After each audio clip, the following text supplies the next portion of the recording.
It's story time. Sir Scallywag and the Golden Underpants by Giles, Andreae and Corky Paul. Long ago there lived a king of majesty and fame, the mighty King of England, and King Colin was his name.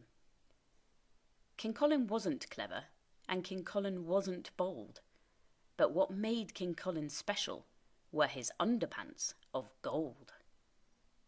Now, one night, while the king and queen were sleeping in their bed, a giant stole these underpants and put them on his head. Next morning, when King Colin went to put his tunic on, he stared down at the floor and cried, "My underpants! They're gone! They're my underpants of glory, my underpants of power.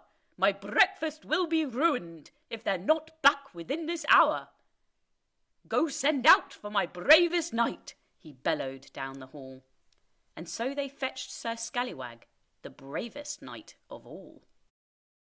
Sir Scallywag was mighty, and Sir Scallywag was bold. It didn't seem to matter, he was only 6 years old. "What is it I can do for you, O mighty king?" he cried. "Retrieve my golden underpants," the trembling king replied. "I'm lost without my underpants of gold. And besides, it's rather draughty, and my bottom's getting cold." "Your wish is my command, O king," Sir Scallywag declared. "I promise on my life the royal bottom won't be bared." He whistled for his trusty steed, who cantered to his side.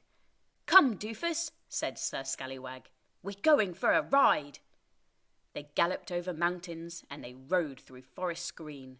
But alas, the golden underpants were nowhere to be seen. "Disaster!" cried Sir Scallywag. "What will King Colin do? He'll probably chop my head off and then flush it down the loo." So he rode back to the castle in a state of dread and fear. But just then, on the horizon, something started to appear. A giant on a jet-black horse came riding brave and bold, and there, upon his helmet, shone the underpants of gold.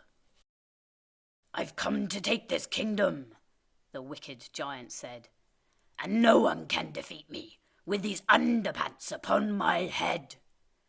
And when I've beaten every knight, which won't take too much time, I'm going to storm the castle, and this land will all be mine."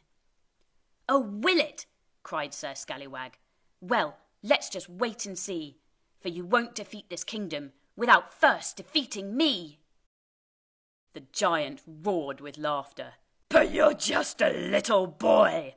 I could kill you in an instant. I could break you like a toy." "Just try it," said Sir Scallywag, while lowering his lance. "Let's show him what we're made of. Come on, doofus boy, advance!" The giant started galloping and bellowed out with glee, "I'm going to slice you up, young knight, and toast you for my tea." "Oh, crikey," gulped Sir Scallywag. "Quick, think. I need a plan. However can I overcome this stinkpot of a man? My lance won't even reach him on that giant jet-black horse. My lance!" He stopped, then smiled and said, "My lance! My lance! Of course!" Then suddenly, amidst the crowd, there came a creaking sound.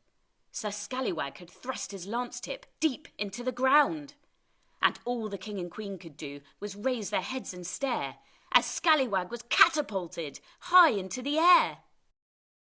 He soared above the giant. "Now take this, you oaf!" he said, and he smashed his armoured bottom hard against the giant's head. The giant tumbled from his horse, and off his helmet rolled. He scrabbled through the dirt to grab the underpants of gold. Sir Scallywag had got there first and shouted through the cheers, "Just leave them there, you numpty, or I'll chop off both your ears." Sir Scallywag then raised the pants to show that he had won. They glittered and they sparkled in the brilliant evening sun. "Oh no," the giant sobbed and wailed. "I'm scared. I want my mum." And crying like a baby, he began to suck his thumb. "Oh, thank you, brave Sir Scallywag," rejoiced the king and queen. "You're the bravest little fellow that this kingdom's ever seen.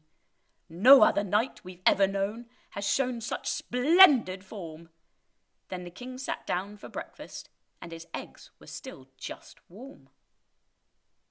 So, boys and girls, remember this. Although you may be small, have courage, and you too can be the bravest knight of all.